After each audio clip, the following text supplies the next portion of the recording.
What if Peter never denied Jesus? Would history change? Picture the courtyard in the chill before dawn. Torches flicker. Smoke curls from a small fire. The city holds its breath while inside, a trial unfolds.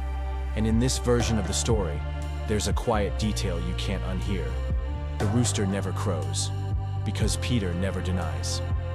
He stands up, voice steady, and says, "Yes, I am with him." Before we imagine that alternate path, let's quickly walk the road as it's told. The night begins with a meal, the Last Supper. Bread, a cup, a promise. Jesus tells his friends that trouble is coming. He says they will scatter. Bold Peter says, "Never. Even if everyone else runs, I will not." You can feel the conviction, the friendship, the human heart trying to be unbreakable. They move into a garden, olive branches reaching like hands in prayer. Soldiers arrive with lanterns and ropes. There's chaos, fear, a sword drawn. Jesus is taken. The disciples scatter into the shadows, but Peter follows, at a distance, into the courtyard of the high priest. He warms his hands at a fire, face lit orange by embers. A servant girl notices him. "Weren't you with him?" Peter shakes his head. "No." Another asks. "No," again, then a third time. "Your accent gives you away. You are one of them." The words crack out of him. "I do not know the man." And then the sound, a rooster's crow slicing the night. Peter remembers the warning. Before the rooster crows, "You will deny me 3 times." He steps outside and weeps. Not a villain, a friend who broke under pressure. After the crucifixion comes a wave of bewilderment, an empty tomb, rumors, encounters, and later, a morning on the shore, where the air smells like charcoal and fish. Jesus asks Peter 3 times, "Do you love me?" Peter answers yes. 3 denials become 3 affirmations. A wound becomes a story of restoration. Then, in the days ahead, Peter emerges with surprising courage. On the day of Pentecost, he stands before a crowd and speaks with fire in his voice. The arc is clear: a fall, a forgiveness, a calling renewed. That's the tapestry most of us know, threaded with fear, grace, and second chances. But now, let's tug a different thread and watch the pattern shift. What happens if Peter never denies Jesus in that courtyard? No crumble, no rooster, no bitter tears. Back to the fire's glow. The servant girl points. You were with him. In this timeline, Peter inhales, steadies, and tells the truth. I am his disciple. The courtyard stiffens. Some step back. Others step closer. In a moment, the night splits into 2 possibilities. 1, they seize him. 2, they don't. If they seize him, Peter is bound, pushed toward the very chamber where Jesus stands trial. He is no longer a shadow, weeping outside, but a witness inside. His bravery is obvious. His danger is real. The authorities might slot him beside John, another disciple recognized by the household. Maybe Peter spends the night in a cell. Tight space, stale air, the sounds of a city waiting for sunrise. The next day, as the cross is raised on a hill, Peter stares through iron bars, powerless to stand at its foot. He has chosen loyalty, and loyalty has chosen chains. If they don't seize him, the risk doesn't vanish. It grows. Word spreads. There's at least 1 disciple in the open. Soldiers will be looking for him at dawn. Either way, public loyalty drags the future into the present.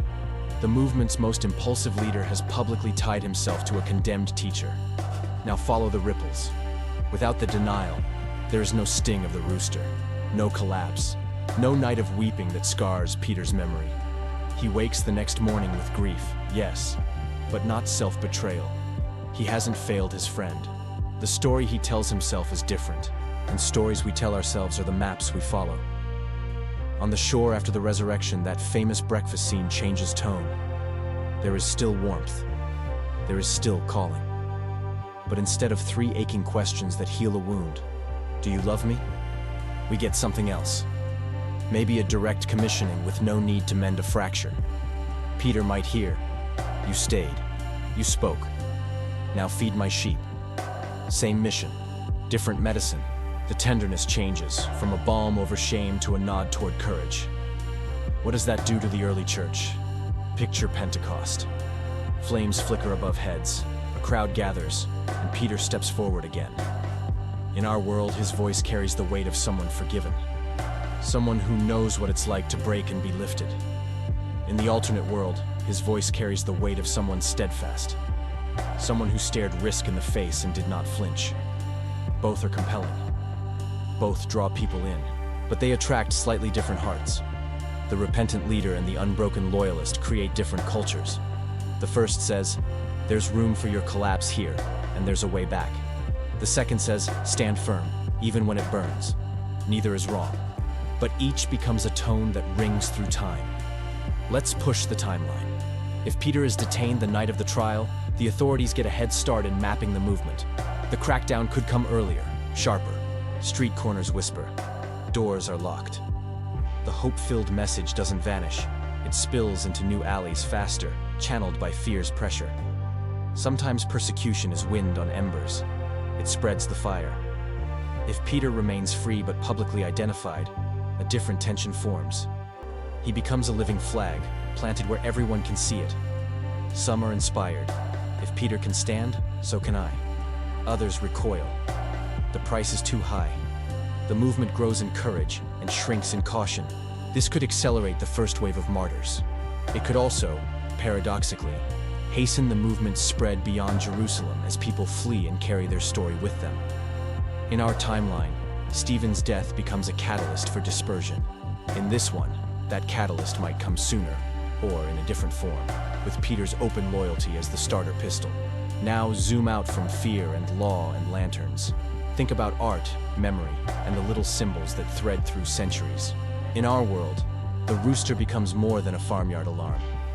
It perches atop weather vanes on church steeples across Europe, turning in the wind, a quiet reminder of human frailty and mourning mercies. Without the denial, that symbol is weaker. Maybe those steeples carry fish alone, or loaves, or keys, but not the rooster. Painful moments often birth powerful symbols. Remove the moment, and the symbol disappears. Songs and paintings change too. There's no Caravaggio canvas of the look across the courtyard, the sorrow in Peter's eyes, the sharp edge of recognition.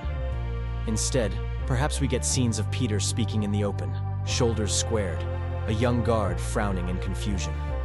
The emotional center moves from remorse to resolve. Museums and hymnals bear the shift. The gospel narratives would still carry a cross, an empty tomb, a world turned upside down. But one of the most relatable episodes, a leader falling apart, would be gone. When people later feel like they've failed, they might turn to Thomas's doubt, or to Peter's earlier impulsive missteps, or to other stories of weakness. Still, the threefold denial and threefold restoration is one of those scenes that feels like a mirror. Without it, we lose a mirror. Another mirror might stand in its place, but the reflection changes. There's also the matter of leadership style. Peter, in our history, is shaped by that night. You can sense it later in his letters, an older teacher who knows what it means to be sifted like wheat and to be held. In the alternate history, he's shaped by a different crucible, the courage of staying visible under pressure. He may be braver sooner, sharper at the edges, quicker to act. His sermons might lean more into standing firm than being restored. For many communities, this could make the church bolder in public and a little less tender in private. Picture gatherings where testimony time features more stories of risk taken and fewer stories of failure forgiven. Now consider the writers and the histories they preserve. Many believe that Mark's gospel carries echoes of Peter's voice. In our timeline, those echoes include vulnerability. Peter's flaws are not airbrushed away. In the alternate world, that vulnerability might be less pronounced. Maybe the tale still tells the truth of a complicated man. Maybe the stubborn honesty remains. But the headline story of collapse and healing is not there to shape the narrative tone. Heroism stands taller. Fragility is quieter. Spin forward a century. There are churches in city markets and country lanes. Letters are copied and passed hand to hand. Symbols become shorthand for hope. Without the rooster tale, certain proverbs fade. Certain sayings never pass from mouth to mouth. The idea of leaders publicly confessing failure might take longer to normalize. The shape of spiritual mentorship might emphasize courage drills over healing conversations. The world doesn't become colder, but it does become different. There's a risk in this timeline too. Hero narratives can drift toward pedestal building. If the most famous apostle never cracked in the courtyard, future communities might put their leaders a little higher and climb a little slower when they fall. Of course, history finds ways to balance itself. Another leader's weakness could become the lesson that fills the gap. But which one? And how long would it take for that story to surface and soften hearts? Let's shift our camera back to the city. It's dawn. In our speculation, Peter is either in custody or walking openly, known but unbroken. The cross has been raised. Rumors of an empty tomb race like wildfire. In both worlds, the shock of resurrection remaps reality. But the person carrying the map has a different posture. In one, a man who tasted failure stands up and says, "I have good news even for people like me." In the other, a man who stood firm says, "I have good news strong enough to hold in a storm." The message is the same. The messenger's journey changes the color of the light. Now think of Rome, far away, where history so often writes in marble. In our world, Peter becomes associated with Rome, with a church that would one day carry keys on its banner. If his public loyalty had drawn earlier and sharper attention from authorities, his path to that city might be accelerated or altered. Perhaps he reaches Rome sooner, under heavier watch.